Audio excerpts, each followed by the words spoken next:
Saudara yang dikasihi Tuhan, Kitab Keluaran mencatat tentang kedahsyatan dan keluar biasaan Allah saat membebaskan bangsa Israel dari Mesir melalui hambanya Musa. Allah melakukan itu sebagai bentuk kasih-Nya kepada umat. Dengan tangan Allah yang kuat dan penuh dengan kuasa, mereka boleh menjadi umat yang bebas dan merdeka dari hidup yang tertekan dan tertindas. Dan keluarnya bangsa Israel dari Mesir adalah tanda kemenangan umat dari penderitaan. Kemenangan ini adalah kemenangan Allah, sebab tanpa kasih karunia dan inisiatif Allah, umat Israel tak mungkin lepas dari penundukan Mesir. Namun terlepasnya bangsa Israel dari bangsa Mesir bukan berarti umat tak lagi mengalami penderitaan. Tuhan terus menguji dan menakar kesetiaan mereka. Yang Tuhan mau dari mereka adalah ketaatan dan kesetiaan mereka kepadanya. Umat terus diminta untuk tidak menyimpang ke kanan maupun ke kiri. Tetapi pada kenyataannya, beberapa kali Tuhan mendapati mereka melanggar komitmen untuk setia kepadanya. Umat pun harus menanggung hukuman. Selama di padang gurun, umat Israel terus dibina dan dididik oleh Tuhan. Ada saat mereka mengalami penderitaan yang diakibatkan oleh kebebalan dan ketidaksetiaan mereka. Ada beberapa rentetan krisis dan pergumulan yang mereka alami. Di antaranya ada kekurangan air, kemudian diikuti dengan kekurangan makanan. Lalu akhirnya mereka mendapat ancaman dan serangan dari orang Amalek. Namun, Allah terus menunjukkan betapa Ia mengasihi mereka. Tuhan membuat air keluar dari batu agar mereka dapat minum dan memberi manna sehingga mereka dapat makan. Dan Tuhan membuat mereka menang dari orang Amalek. Kemudian dalam bacaan kita di Keluaran pasal 18 ayat 1-12, penulis menyelipkan satu kisah yang menarik tentang perjumpaan Musa dan keluarganya. Paling tidak ada 3 bagian yang dapat kita lihat di sini. Bagian yang pertama adalah sebuah perjumpaan keluarga. Bagian ini memberi kita kisah tentang pertemuan keluarga yang begitu luar biasa. Yitro telah mendengar apa yang telah Tuhan lakukan bagi Musa dan bagi bangsa Israel, sehingga boleh keluar dari Mesir. Yang kemudian hal ini mendorong Yitro untuk bertemu dengan Musa. Yitro tidak sendiri, ia turut membawa istri dan anak-anak dari Musa untuk bertemu dengan Musa. Ada hal yang menarik yang dapat kita lihat dalam bagian ini, yaitu arti dari kedua nama anak dari Musa dan Sipora yang kemudian dikaitkan dengan pengalaman iman Musa. Yang pertama, Gersom, artinya perantau di negeri asing. Erat kaitannya dengan Musa yang menjadi seorang pendatang di tanah Mesir. Dan yang seorang lagi bernama Eliezer, artinya pertolongan Tuhan. Ini erat kaitannya dengan peran Allah sebagai penolong yang telah menyelamatkan Musa dari pedang Firaun. Bagian yang kedua adalah Yitro mendengar kesaksian iman dari Musa. Kehadiran Yitro disambut baik oleh Musa. Ia sujud dan menciumnya sebagai tanda kasih dan hormatnya. Musa kemudian membawa Yitro ke dalam kemah, lalu Musa menceritakan kepada Yitro tentang kebesaran Tuhan. Dan atas pimpinan Tuhanlah mereka boleh terlepas dari tangan Firaun dan bangsa Mesir. Kalau di ayat 1 diinformasikan bahwa Yitro telah mendengar tentang kasih Tuhan kepada umat Israel dari orang lain, kini dalam bagian ini Yitro dia mendengar secara langsung dari Musa tentang keselamatan yang Tuhan buat bagi umat Israel. Dan bagian yang ketiga adalah percakapan yang membawa berkat. Pertemuan dan percakapan Musa dengan Yitro pada akhirnya membawa berkat. Setelah Musa bercerita tentang keagungan Tuhan, Yitro begitu bersuka cita atas segala kebaikan yang telah dilakukan Tuhan bagi orang Israel. Setelah mendengar kesaksian iman dari Musa, Yitro kemudian menunjukkan reaksi yang luar biasa. Ia memuji Tuhan, dan dari dalam hidupnya muncul pengakuan akan kebesaran Tuhan. Kata Yitro, "Sekarang aku tahu bahwa Tuhan lebih besar dari segala Allah." Dan tidak hanya sampai pada pengakuan itu, Yitro pun mempersembahkan korban bakaran dan korban sembelihan bagi Allah.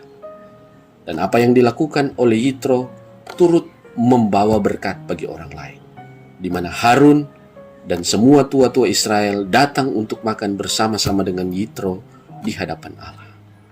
Saudaraku yang diberkati oleh Tuhan kita Yesus Kristus, ada beberapa hal penting untuk kita perhatikan melalui bacaan kita dalam Keluaran pasal 18 ayat 1-12 ini, dan kiranya dapat bermanfaat untuk pertumbuhan iman kita.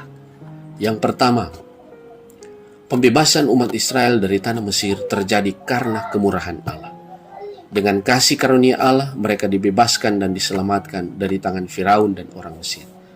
Dan hal inilah yang menjadi inti berita yang terus disampaikan kepada semua orang, termasuk kepada Yitro, mertua Musa. Dia turut mendengar bagaimana keluarbiasaan Allah yang bisa membawa orang Israel keluar dari Mesir. Sebagai orang percaya, karya penebusan dan penyelamatan Allah melalui peristiwa kematian Yesus Kristus di kayu salib adalah berita sukacita yang harus selalu disampaikan kepada setiap orang percaya. Yang kedua, Musa adalah pribadi yang patut diteladani. Musa adalah pemimpin yang rendah hati. Meskipun Musa yang menjadi pemimpin bagi umat Israel saat keluar dari Mesir, tetapi kita tidak mendapati bahwa Musa memegahkan diri. Ia tidak menganggap bahwa keluarnya bangsa Israel dari Mesir adalah karena keterampilannya, karena kehebatannya sebagai seorang pemimpin. Tetapi justru ia menceritakan kepada Yitro segala hal yang dilakukan Tuhan Allah kepada Firaun dan orang Mesir. Ia menceritakan tentang kasih Allah dan kebaikan Allah saat umat Israel mengalami kesusahan dan penderitaan. Sebab bagi Musa, dia hanyalah alat di tangan Tuhan untuk memperlihatkan kebesaran dan keluarbiasaan kuasa Allah. Dan dari Musa kita belajar untuk memiliki sikap hidup yang rendah hati. Karena dengan kerendahan hati, kita tidak akan memegahkan diri kita, tetapi sebaliknya, kita akan mengagungkan dan memuliakan Tuhan. Sebab segala pencapaian, keberhasilan, dan apa yang kita raih dalam hidup ini, itu bukan karena kehebatan kita, tetapi itu semua karena kasih dan kemurahan Tuhan. Yang ketiga, Musa adalah pribadi yang penuh kasih. Ia begitu mengasihi keluarganya. Kehadiran Yitro disambutnya dengan penuh kasih dan rasa hormat yang besar. Hal itu ditandai dengan Musa bersujud dan mencium Yitro. Rasa hormat Musa kepada Yitro adalah sikap yang harus dimiliki oleh semua keluarga. Hubungan erat orang tua dan anak harus dibangun di atas dasar kasih dan rasa hormat. Sikap ini menjadi role model bagi kita sebagai keluarga Kristen masa kini. Apalagi sekarang ini banyak konflik yang terjadi di antara orang tua dan anak yang disebabkan memudarnya kasih dalam kehidupan masing-masing pribadi. Yang keempat, Musa juga menjadikan keluarganya sebagai wadah kesaksian tentang kasih Tuhan. Dari nama yang diberi kepada kedua anaknya, baik Gersom dan Eliezer, Musa mau menceritakan bagaimana pengalaman hidup berimannya. Bahwa sebagai orang asing di tanah Mesir, ia terus merasakan penyertaan dan pertolongan Tuhan. Musa juga memaknai pertemuan keluarga sebagai sarana untuk saling menceritakan kasih dan kebaikan Tuhan. Inilah sesungguhnya bagian dari tujuan keluarga, adalah untuk saling mendorong, untuk berjalan bersama dengan Tuhan. Dewasa ini kualitas pertemuan keluarga telah banyak mengalami kemunduran. Salah satunya diakibatkan oleh perkembangan teknologi yang tidak disikapi dengan bijak, sehingga yang dekat menjadi jauh. Semua sibuk dengan smartphone masing-masing, sehingga tidak ada lagi ruang untuk saling berbagi cerita yang saling menguatkan satu dengan yang lain. Dan yang kelima, iman harus bertumbuh dan berbuah. Yitro adalah seorang imam Midian yang ketika mendengar kesaksian iman dari anaknya Musa, maka tumbuhlah iman dari dalam hidupnya. Yitro kemudian memuji dan mengaku bahwa Tuhan adalah Allah yang lebih besar dari Allah yang disembah oleh bangsa-bangsa lain. Hal yang luar biasa dari iman Yitro adalah ekspresi imannya kepada Tuhan Allah melalui pemberian persembahan korban bakaran dan korban sembelihan sebagai tanda ucapan syukur atas kasih Allah. Begitu juga dengan kita sebagai orang percaya.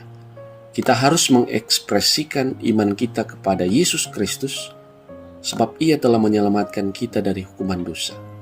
Kita telah diselamatkan dari bahaya dan ancaman saat kita melaksanakan rutinitas tanggung jawab kita setiap hari. Ia telah menyelamatkan kita dari keputusasaan karena banyaknya pergumulan yang kita hadapi. Dan yang penting yang harus kita ingat dan lakukan adalah iman yang menghasilkan buah. Apa-apa saja buah kehidupan yang dihasilkan dari penghayatan iman kepada Yesus Kristus. Galatia 5 ayat 22-23 merangkumnya, yaitu ada kasih, sukacita, damai sejahtera, kesabaran, kemurahan, kebaikan, kesetiaan, kelembah lembutan, dan penguasaan diri. Dengan demikian, saudara-saudara, hidup yang kita jalani adalah hidup yang terus bersaksi tentang kasih dan kebaikan Allah. Sehingga hidup yang kita pakai untuk menjadi saksi dari Kristus akan menjadi berkat bagi orang lain. Maka terpujilah Tuhan yang telah menyelamatkan kita. Amin.